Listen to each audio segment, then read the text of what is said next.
Assalamualaikum warahmatullahi wabarakatuh.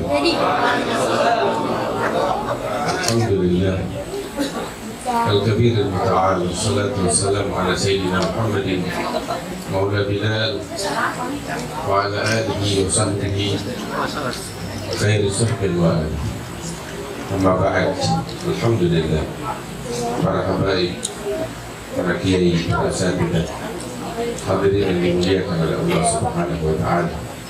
Di malam hari yang mulia ini, walaupun bulan Rabiul Awal telah berlalu, bulan Rabiul Tsani juga telah berlalu, dan kita di bulan Jumadil Al-Ula, namun kecintaan kita kepada Rasulullah Sallallahu Alaihi Wasallam tidak bisa dibatasi dengan tempat maupun dengan waktu, karena memang beginilah keadaan para pecinta. Para pecinta akan senantiasa mencintai kekasihnya kapanpun itu dan dimanapun mereka. Al-Imam Ad-Daimai radhiyallahu ta'ala anhu arda, beliau pernah mengatakan di dalam ucapannya, walau anna sa'ayna kulla hinin 'ala al-ahdad la qawlan najain, walau anna 'amilna kulla yawmin li Ahmad maulidan kana wajib. Apabila kita ingin membalas jasa besar baginda yang agung Nabi Muhammad SAW dengan cara kita berjalan dari negeri kita ke Madinahnya Nabi besar Muhammad SAW, bukan berjalan di atas kaki kita, bukan juga berjalan di atas kendaraan kita, bukan juga terbang di atas pesawat terbang, akan tetapi kita berjalan dari negeri kita ke Madinahnya Nabi Muhammad SAW di atas bola mata kita. Tetap kita nggak bakal bisa membalas jasa besarnya Rasulullah SAW. Imam Al-Haddad beliau mengatakan di dalam beberapa qasidahnya, fa innaka la tajzi nabiyyaka ya fata walau ji'tahu sa'yan 'ala al-'ain sa'ibi. Kau tidak akan pernah bisa membalas jasa Nabimu, wahai pemuda, sekalipun kau berjalan di atas bola matamu untuk mencapai kepada Nabi Muhammad SAW. Lalu Imam Ad-Daimai menambahkan, walau anna 'amilna kulla yawmin li Ahmad maulidan kana wajib. Kalau kita ingin merayakan perayaan Maulid Nabi Muhammad SAW setiap hari, setiap saat, setiap waktu, itu merupakan kewajiban kita kepada Nabi besar Muhammad SAW. Sebab biasa beliau terlalu agung. Kita sekarang, saat ini, Allah kasih kepada kita nikmat besar, nikmat Islam, nikmat iman, dan kita memperoleh kedua nikmat ini tanpa susah payah. Sedangkan Rasulullah SAW menyampaikan Islam dan keimanan kepada kita dengan darah yang mengalir, nyawa yang melayang, perjuangan dan pengorbanan yang besar dari Rasulullah dan para sahabatnya. Sedangkan kita saat ini menikmatinya di atas nampan hidangan yang enak berkat Nabi besar Muhammad SAW. Katanya Imam Al-Haddad juga mengatakan, nahnu fi rawhin wa rahah wa hudurin wa istiraha, ni'matul Islam a'la ni'matin halat bisa'ah. Kita ini dikasih Allah nikmat besar, ya, nikmat yang agung. Kita di dalam kebahagiaan yang enggak ternilai. Apa itu? Kenikmatan Islam yang Allah kasih kepada kita sekalian. Sehingga di dalam kitab As-Sahih Diniyah, Imam Al-Haddad juga mengatakan, apabila seseorang di antara kita dikasih oleh Allah Subhanahu wa Ta'ala semasa hidupnya segala kebahagiaan dan segala kenikmatan, tapi dia tidak dikasih oleh Allah Islam, maka sungguh dia adalah orang yang paling sial dan paling rugi di dunia dan di akhirat. Dan sebaliknya, apabila seseorang di antara kita di dunia ini nggak dikasih oleh Allah kenikmatan apapun kecuali satu, apa itu? Nikmat Islam. maka sungguh itu merupakan nikmat yang sangat besar dari Allah Subhanahu wa Ta'ala bagi dia di dunia dan di akhirat. Jadi nikmat perlu kita syukuri. Allah bawakan ini nikmat dengan berkat dari besar Muhammad SAW kepada kita sekalian. Ada satu orang pergi haji ke Baitullahil Haram. Ketika dia menempuh perjalanan panjang hingga sampai ke Baitullahil Haram, dia menunaikan manasik hajinya, kemudian dia berwukuf di padang Arafah. Kita mungkin banyak di antara kita yang sudah pergi haji, yang belum, mudah-mudahan dikasih kemudahan oleh Allah pergi haji ke Baitullahil Haram, berziarah Nabi Muhammad alaihi wassalam. Kita melihat pemandangan yang betul-betul menggetarkan hati dan jiwa setiap orang yang menyaksikannya. Ketika seluruh umat Islam berkumpul di padang suci Arafah, mereka semuanya sama dengan pakaian yang sama. Tuhan Allah Subhanahu wa Ta'ala kepada Ka'bah yang sama. Mereka semuanya bermunajat kepada Allah Subhanahu wa Ta'ala. Pemandangan yang sangat menggetarkan jiwa, raga setiap orang yang memandangnya. Sangat berwibawa, sangat agung, sangat mulia. Sehingga ini orang ketika dia pergi haji dan berwukuf di padang Arafah, dia menyaksikan pemandangan yang sangat dahsyat tersebut. Dia menyaksikan pemandangan itu, tergetar hatinya, jiwanya, hingga dia teringat kenikmatan Islam yang Allah kasih kepada dia. Sebab kalau bukan karena nikmat Islam, dia gak bakal menyaksikan pemandangan yang mulia tersebut. Gak bakal dia menyaksikan keagungan tersebut, persatuan umat Islam yang luar biasa itu. Maka dari dalam lubuk hatinya yang paling dalam, dia ucapkan rasa syukurnya kepada Allah. Dia katakan dengan penuh ketulusan, dengan air mata, dia katakan alhamdulillah ala ni'matil Islam wa kafa biha min ni'mah. Segala puji bagi Allah atas nikmat Islam, dan cukup nikmat Islam merupakan nikmat yang besar yang Allah kasih kepada kita. Itu dia ungkapkan dari dalam lubuk hatinya yang paling dalam. Pulang dari tanah suci dengan keadaan yang lebih baik, dengan haji yang mabrur. Tahun berikutnya Allah kasih kemudahan makan dia lagi, hingga dia bisa menunaikan ibadah hajinya. Zaman dulu haji nggak kayak sekarang. Sekarang kita mesti daftar 30 tahun. Di Malaysia 30 tahun. Kita mungkin di sini ada yang 10 tahun, 15 tahun, ada yang 20 tahun. Ya Allah, mudah-mudahan Allah kasih kemuliaan bakal kita. Ya kita mah tinggal tunggu panggilan aja dari Allah. Mau daftar juga duit kagak ada kan? Iya, udah daftar, nunggu aja, belum tahu ada umur. Tapi ya, orang di antara kita dia pasang niat. Innamal a'malu binniyat. Dia pasang niat, ya Rabb, saya sekarang kerja, walaupun dia belum daftar, belum apa. Ini kita kerja, cari nafkah, cari duit. Ya Rabb, nih keringat saya nih, niat saya bekerja, saya pengen nabung bakal pergi haji. Itu tiap keringat yang netes, tiap uang yang terkumpul dicatat pahala haji oleh Allah, walaupun belum kesampaian, walaupun nunggunya 30 tahun atau nggak kesampaian, tetap ditulis pahala haji oleh Allah Subhanahu wa Ta'ala. Nggak dicatat oleh Allah sebagai urusan dunia. Walaupun kita cari dunia, tapi ketika niat kita untuk pergi haji dicatat pahala oleh Allah Subhanahu wa Ta'ala. Walhasil ini orang tahun berikutnya dimuliakan oleh Allah, pergi haji lagi. Begitu dia pergi haji, dia menyaksikan pemandangan yang sama sebagaimana tahun lalu. Teringat lagi di padang suci Arafah kenikmatan yang Allah kasih itu, nikmatul Islam. Mereka mengucapkan lagi nih dari dalam lubuk hatinya yang paling dalam. Baru banyak mengucap rasa syukurnya kepada Allah atas nikmatul Islam. Tiba-tiba dia mendengar seruan dari malaikat kepadanya, engkau tahun lalu berdiri di tempat yang sama, mengucapkan rasa syukurmu kepada Allah atas nikmat Islam dari dalam lubuk hatimu yang paling dalam. Iya, dan sekarang engkau berdiri di tempat yang sama di padang suci Arafah, ingin mengucapkan kalimat sama. Iya, ketahuilah dari tahun lalu sampai detik ini kami para malaikat belum selesai menulis pahala ucapan syukurmu itu. Bagaimana enggak?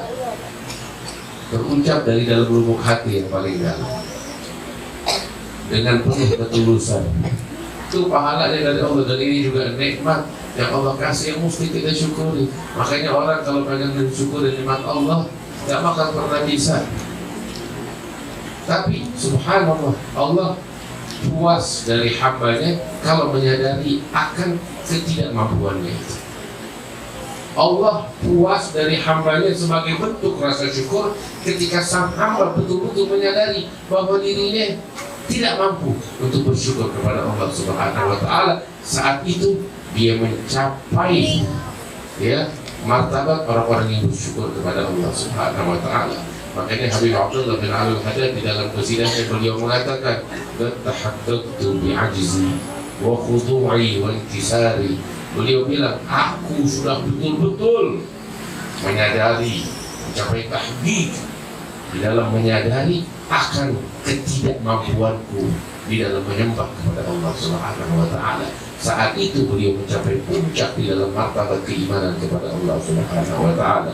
Hadirin yang dimuliakan oleh Allah, ini nikmat Islam yang Allah kasih bakal kita, nggak lain adalah berkat Nabi besar Muhammad SAW.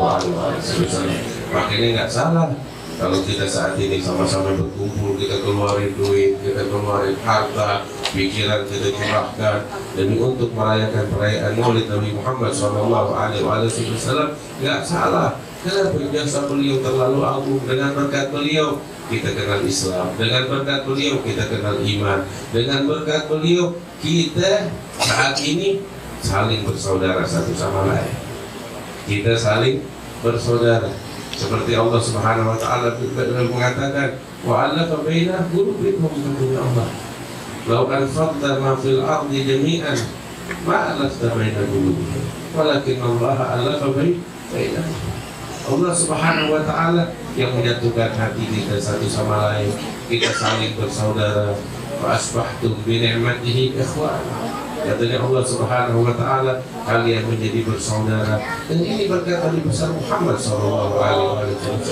Ini persaudaraan kita satu sama lain yang mengikatnya tahu siapa? Bukan kita, bukan orang tua kita yang melahirkan kita, enggak.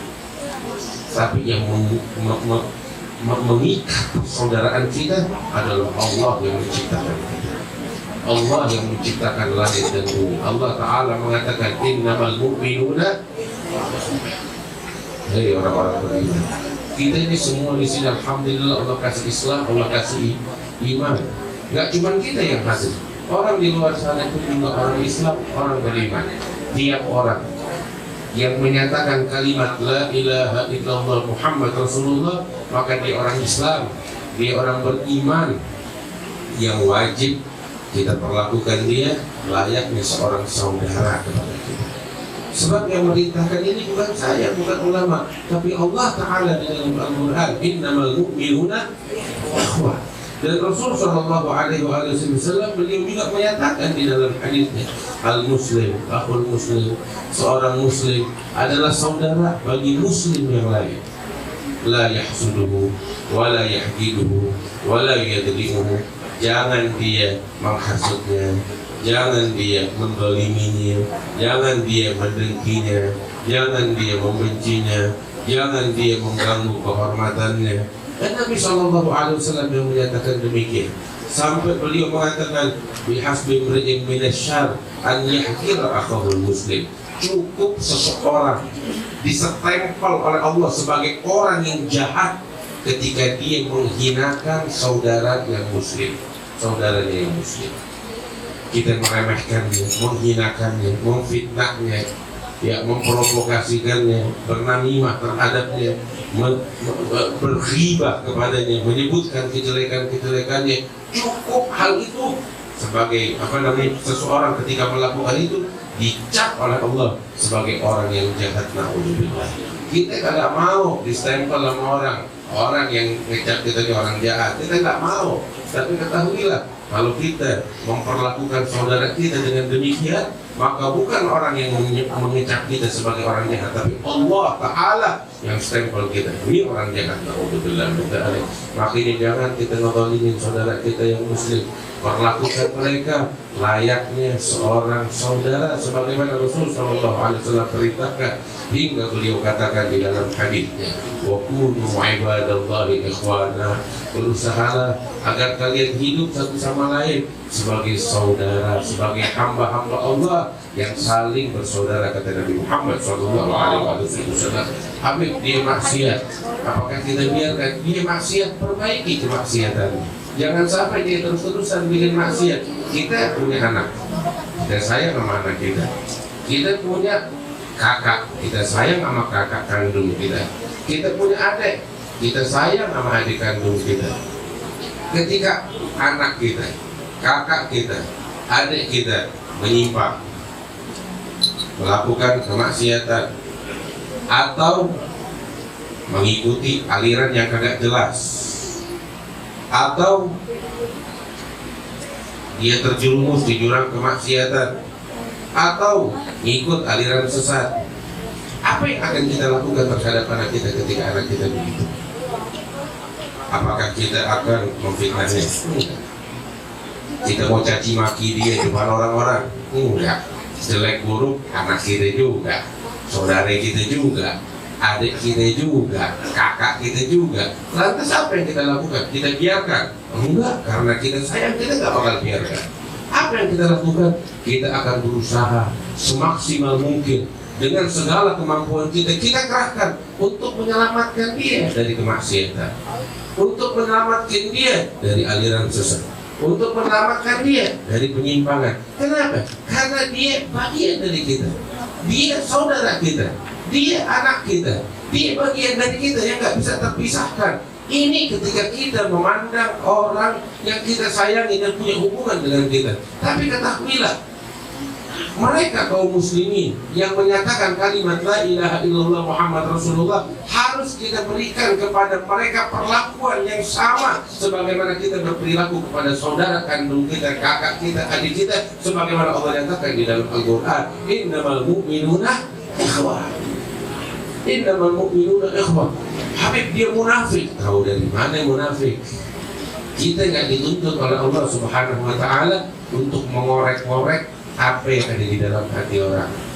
Katanya di dalam hadis oleh Nabi Muhammad SAW dalam suatu riwayat disebutkan, man tatabba'a aurata akhihi tatabba'a Allahu auratah, wa man tatabba'a Allahu auratah fadahahu walau fi jawfi baitihi, na'udzubillah. Barang siapa yang mencari-cari kejelekan saudaranya yang muslim, dicari-cari kesalahannya apa, dia bikin apa, ya, dicari-cari, begitu ketahuan disebarluaskan. Nah, zaman sekarang gampang nih, tinggal main broadcast, ya, tinggal main Twitter, tinggal main nggak tahu lagi Instagram dan lain sebagainya, sebar luas. Nabi bilang, orang yang mencari-cari kesalahan orang lain, saudaranya muslim, maka niscaya akan dibalas oleh Allah. Allah yang akan mengorek-ngorek kesalahan orang. Dan orang kalau udah dikorek kesalahannya oleh Allah, akan dipermalukan oleh Allah walaupun dia bersembunyi di dalam kamarnya sendiri. Akan dipermalukan. Makanya urusan hati, urusan yang nggak kelihatan jalan, kita cari, serahkan itu kepada orang. Yang nampak di depan mata kita perbaiki dengan sebaik-baiknya, dengan cara yang penuh kasih sayang, sebagaimana kita memperlakukan anak kita, saudara kita, kakak kita, adik kita dengan penuh kasih sayang, dengan penuh penghormatan, dengan penuh kepedulian. Inilah persaudaraan yang diajarkan oleh Nabi besar Muhammad SAW. Jangan kita korek isi hati orang, ya serahkan itu kepada Allah. Sebab dulu di zaman Nabi Muhammad SAW ada satu orang sahabat disayang banget sama Nabi, disayang banget sama Nabi. Kita nggak ada apa-apanya, kita nggak tahu kita cinta sama Nabi, tapi kita termasuk orang yang dicintai apa enggak, Allah Ta'ala. Kita cuma bisa berharap dan mimpi, tapi kenyataan kita nggak tahu. Ini ada satu sahabat betul-betul disayang sama Nabi. Dia ini disayang, abahnya disayang. Siapa tahu? Namanya Usamah bin Zaid bin Harithah. Zaid bin Harithah ini dulu, ya, disayang sama Nabi SAW. Dari sebelum Nabi diutus sebagai seorang Nabi dan Rasul, ini siapa namanya Zaid bin Harithah sudah tinggal di rumahnya Nabi Muhammad sebagai anak angkatnya Nabi Muhammad SAW. Saking dekatnya sama Nabi, terus saking disayangnya sama Nabi, ya, itu sampai dikenal oleh orang-orang bukan Zaid bin Harithah namanya, dikenal Zaid bin Muhammad. Hingga turun suatu surat di dalam surat Al-Ahzab yang menghapuskan hukum tersebut yang mewajibkan seseorang menasabkan anak kepada abahnya. Nah, saking disayangnya tuh sampai begitu. Hingga dikenal Zaid bin Harithah dengan sebutan Ibnu Rasulillah, kekasihnya Nabi Muhammad, yang disayang sama Nabi Muhammad SAW. Punya anak namanya Usamah bin Zaid, udah seperti cucunya Nabi sendiri, seperti saudara dengan Al-Hasan dan Al-Husain. Hingga dikenal dengan Hibbu Rasulillah SAW. Sampai Nabi menyatakan cintanya, sebagaimana Nabi cinta kepada ayahnya, beliau juga cinta kepada Usamah bin Zaid. Nggak ada duanya. Wah, paling disayang sahabat udah tahu itu semuanya. Tapi pernah sekali Usamah bin Zaid, ini Usamah, dikirim sama Nabi bersama beberapa sahabat yang lain bertempur di medan perang melawan orang-orang kafir. Namanya perang. Semuanya saling angkat senjata berusaha untuk melukai dan membinasakan lawan. Kebetulan dia ada satu orang kafir bertempur dengan dia, hingga keduanya saling melukai satu sama lain terluka. Namun Usamah bin Zaid kelihatannya lebih kuat dari lawannya yang kafir ini, hingga akhirnya beliau berhasil melumpuhkan lawannya si kafir ini. Sudah dilumpuhkan, tinggal ditebas doang sama Usamah bin Zaid dengan pedangnya. Baru mau ditebas nih, baru mau dipenggal kepalanya, ya. Ini orang teriak, asyhadu an la ilaha illallah wa anna Muhammad rasulullah. Saya bersaksi dia dan Tuhan dan Allah, Nabi Muhammad itu kan Allah. Dia masuk Islam. Kalau kita kan gahar kayak begini, lo dari tadi perangin gue, ya, ngelukain, ngebunuh orang, begitu pengen dia mau kepenggal, dia kayak masuk Islam. Kita bakal bilang yang kayak begini, nih nggak lain dimasuk Islam karena dia takut ditebas. Dan memang kenyataan menyatakan demikian. Dan Usamah pun melihat hal yang demikian. Ini orang nggak tulus dalam keislamannya. Kenyataan membuktikan itu. Karena itu, ya, nggak basa-basi Usamah. Walaupun ini orang mengucapkan la ilaha illallah Muhammad Rasulullah, tetap juga ditebas sama Usamah bin Zaid. Sebab dia tahu ini orang cuman mengucapkan keislamannya takut dengan pedang, menghindari tebasan pedang. Makanya tanpa basa-basi ditebas juga. Namun para sahabat menyaksikan itu, mereka semuanya terperanjat. Usamah menebaskan pedangnya kepada orang yang menyatakan keislaman. Ini bukan perkara kecil. Sampai mereka kembali ke Madinah, kasus ini disampaikan kepada Rasulullah SAW. Tahu Nabi dengar gitu marah besar. Nggak peduli ini kesayangan. Dipanggil Usamah. Ditanya apa yang terjadi, diceritakan oleh Usamah, ya Rasulullah, dia mengucapkan la ilaha illallah Muhammad Rasulullah bukan karena dia pengen masuk Islam, tapi dia takut sama tebasan pedang. Karena itu saya langsung tebas dia, dan kenyataan membuktikan itu. Nabi bilang, "Apakah kamu ada anjuran? Apakah engkau menebasnya, membunuhnya setelah dia mengucap la ilaha illallah?" Ya Rasulullah, dia mengucapkannya bukan tulus masuk Islam, nggak beriman, tapi dia takut tebasan pedang. Dia ingin mengelabui saya. Nabi bilang, engkau menyangka demikian? Apakah engkau sudah memastikan dengan membelah dadanya? Lihat, benar nggak tuh? Enggak ya Rasulullah. Terus kata Nabi Muhammad, lantas fama lantas Nabi la ilaha illallah yaumul qiyamah. Lantas apa yang akan engkau perbuat di hadapan Allah terhadap la ilaha illallah yang kau dustakan? Nggak bisa ngomong Sayyidina Usamah. Marah besar. Sampai diulang-ulang oleh Nabi Muhammad SAW. Fama lantas Nabi la ilaha illallah. Ngamuk Rasulullah. Ini urusan hati. Dia tulus, nggak tulus itu bukan urusan kita. Yang penting dia dinyatakan la ilaha illallah Muhammad Rasulullah, bagian dari kita. Dia mau tulus, dia mau nggak tulus. Makanya waktu Abdullah bin Ubay ibn Salul, Abdullah bin Ubay pemimpin kaum munafikin, sahabat-sahabat udah gahar sama dia semuanya, kurang ajar sama Nabi. kurang ajar dan betul-betul mengucapkan kalimat kufur. Lain raja'na ilal Madinah la yukhrijanna al-'azzu minhal adab. Dia bilang kalau nanti kita kembali ke Madinah, yang terhormat di antara kita akan mengusir orang yang hina. Maksudnya gue nih, orang orang Madinah asli bakal usir Muhammad yang hina, orang kecil. Ini kan ucapan kurang ajar. Dan kita tahu kalau ini terucap dari seorang muslim, ada kalimat kufur. Tertadda ahli Islam. Sahabat semuanya galak, marah, nggak bisa terima. Beberapa dari mereka bilang, udah saya tebas saja. Sampai anak ini, Abdullah bin Ubay punya anak namanya Abdullah bin Abdullah. Dia seorang muslim sejati. Bilang sama Rasulullah, ya Rasulullah, saya dengar engkau pengen ngebahas ayatku. Jangan suruh orang, biar saya sendiri yang sembelih dia. Katanya. Sampai segitunya. Tapi Nabi bilang, enggak. Saya nggak suruh orang untuk menebas kepala orang-orang yang menyatakan kalimat la ilaha illallah Muhammad Rasulullah. La yatahaddatsun nas anna Muhammadan yaqtulu ashabah. Jangan sampai orang dengar Muhammad ngebunuhin sahabat-sahabatnya juga. Jangan.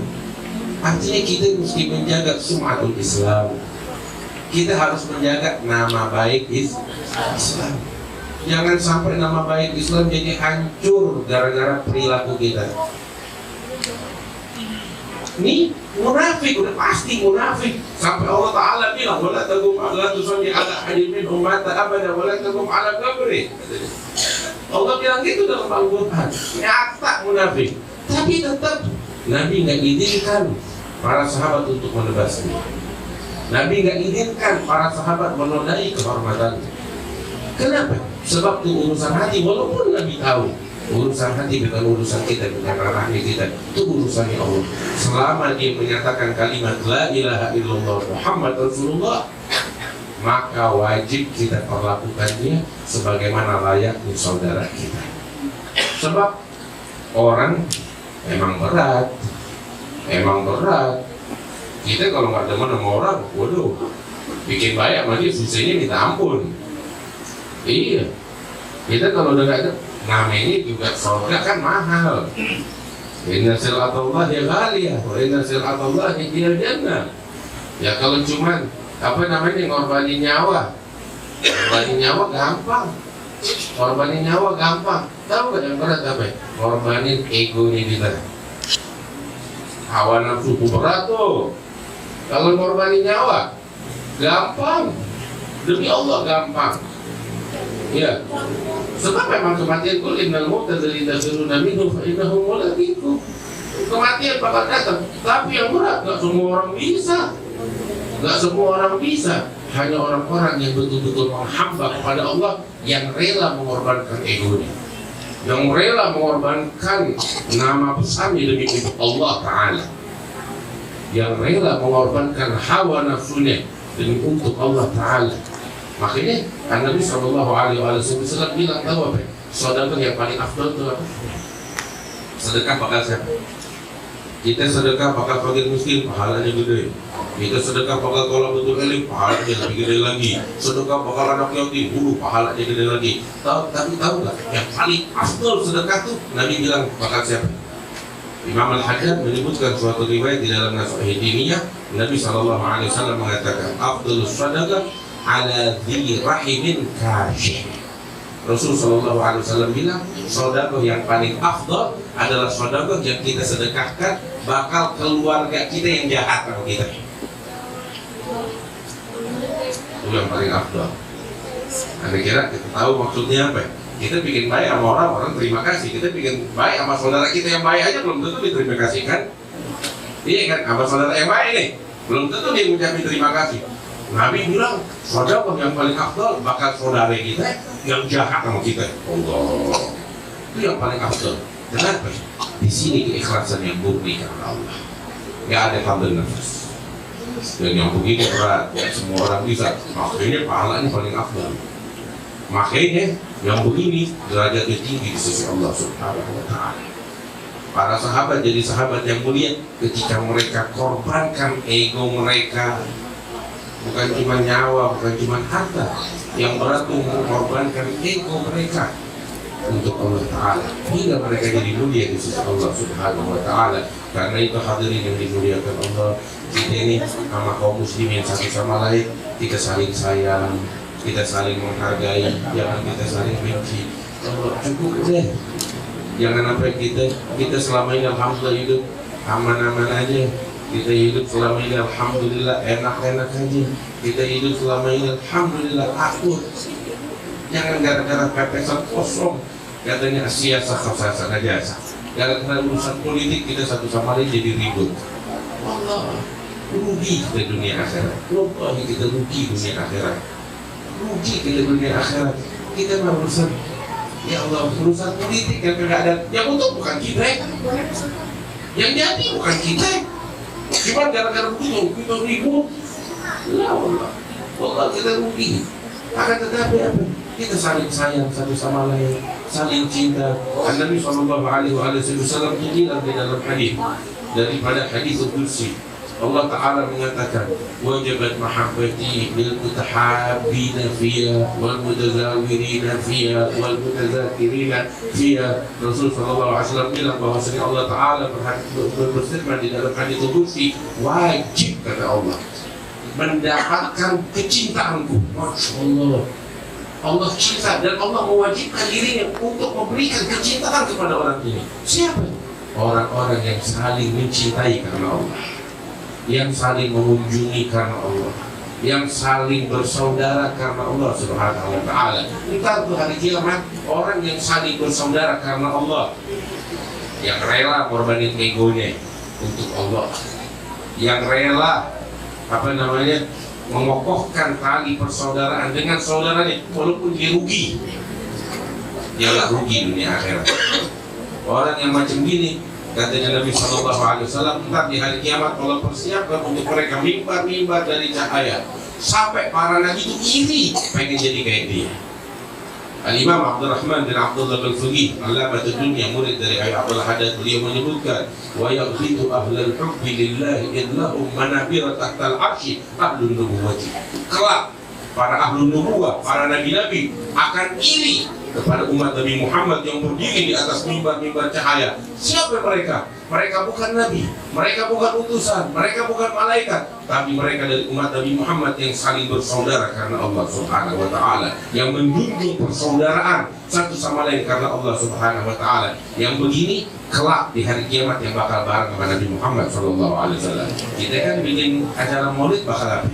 Supaya kita bisa bareng sama Nabi di hari kiamat. Bakal apa kita bikin maulid kalau hari kiamat kita sama Fir'aun? Bakal apa kita bikin maulid kalau ntar hari kiamat kita masuk neraka sama orang-orang neraka? Bakal apa? Gak ada artinya. Kita bikin maulid supaya kita pengen sama dia nanti hari kiamat, pengen di dunia sama dia, hari kiamat sama dia. Itu tujuannya. Wah ya bakal apa? Buang duit kalau nggak rugi kita. Tapi karena kita berharap kebersamaan dengan Rasulullah, dan inilah yang diharapkan oleh para sahabat ketika ditanya oleh Rasulullah Sallallahu Alaihi Wasallam, kalian mau apa? Sal tu'ta. Mereka menjawab, as'aluka murafagataka fil jannah. Yang kami harap dari engkau ya Rasulullah adalah kebersamaanmu, bersamaan dengan engkau di surga. Itu aja, nggak ada lagi yang lain. Tapi Ali Habsyi yang maulid kita baca, beliau bilang, fi jannatin masyagani min wasfiha illa liqaumil hibbi fiha khiyamah. Saya minta surga sama Allah bukan karena kenikmatan yang ada di dalamnya, tapi karena kekasih saya Nabi Muhammad tinggal di surga nantinya. Saya minta surga karena itu. Saya tidak bikin maulid karena pengen nama Nabi. Allah bilang kalau kita pengen nama Nabi, apa itu? Sibuk sama urusan dunia? Enggak. Kita pengen nama Nabi. Sibuk sama dosanya orang lain? Enggak. Kita pengen nama Nabi dengan cara sibuk sama urusan politik? Enggak. Tapi Allah Ta'ala bilang dalam Al-Quran, Muhammadur Rasulullah, Muhammad utusan Allah. Walladzina ma'ahu, orang yang bersama Nabi Muhammad itu siapa ya? Kita pengen tahu. Allah bilang, ini ada kategorinya, asyiddaa'u 'alal kuffar, ruhama'u bainahum, tarahum ruk'an sujada, yabtaguna fadlan min Allah wa ridwana, simahum fi wujuhihim min athari sujud. Ini orang yang sama Nabi Muhammad. Aneh ente, kita masuk gak dalam kategori ini? Asyiddaa'u 'alal kuffar, tegas terhadap orang kafir. Tegas sama orang kafir bukan cuma natuk ya. Kadang ada orang tegas sama orang kafir, tapi rumahnya ajaran orang kafir penuh banget. siang malam yang ditonton sama anaknya film orang kafir semuanya. Tapi di luar, sama orang kafir, hati-hati. Di dalam nggak beda sama Las Vegas rumah ini. Ini kenyataan. Isi handphone anaknya semuanya dari barat, dari kafe kotoran semuanya. Ada kenyataannya yang memalukan kita.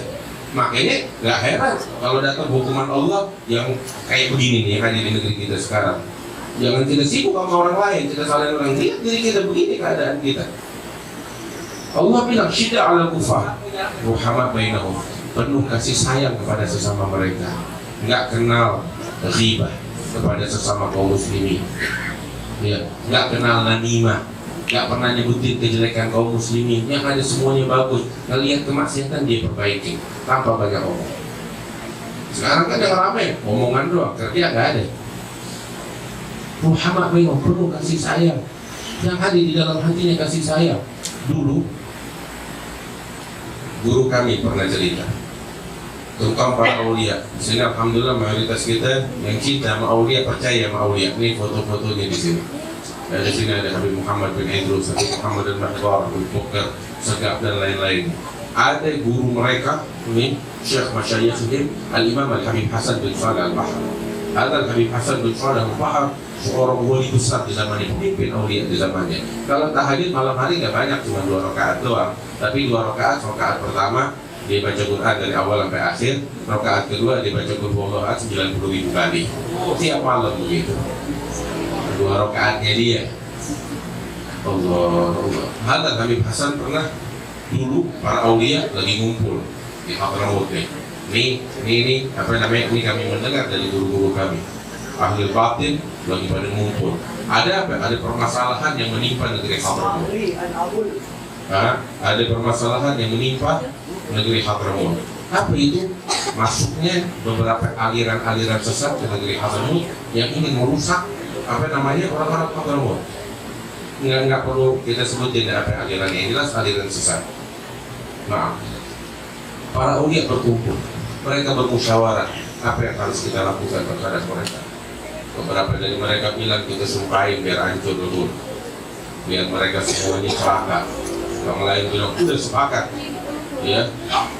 Hadir di tengah-tengah mereka Rasulullah SAW. Ini para aulia berkumpulan, ya. Tiba-tiba ketika ingin diputus aliran itu, datang Al-Habib Hasan bin Salih Al-Bahar. Teriak, ya Rasulullah, mereka lebih berhak, yang mereka butuhkan, yang paling tepat untuk mereka nih, pengedar aliran sesat, tahu apa ya Rasulullah? Kasih sayangmu. Kasih sayangmu yang lebih mereka butuhkan. Dengan itu Nabi Muhammad bilang betul, mereka lebih membutuhkan kasih sayangku daripada bencana yang datang dari Allah Subhanahu wa Ta'ala. Sebab kalau mereka dapat kasih sayang Allah, mereka dapat hidayah, mereka bertaubat kepada Allah, dan keadaan menjadi lebih baik.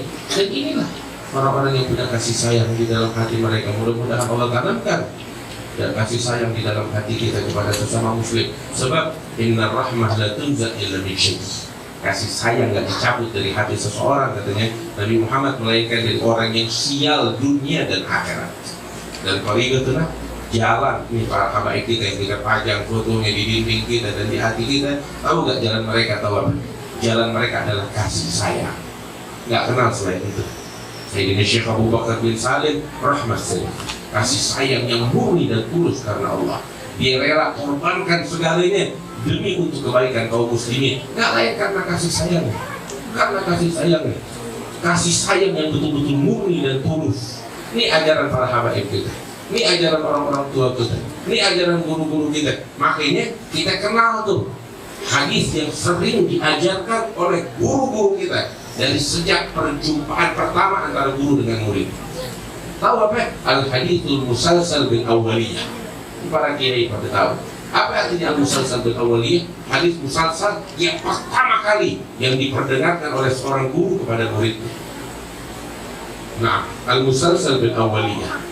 Dan dikenal juga ini hadis al-musalsal bil rahmah. Hadis musalsal kasih sayang.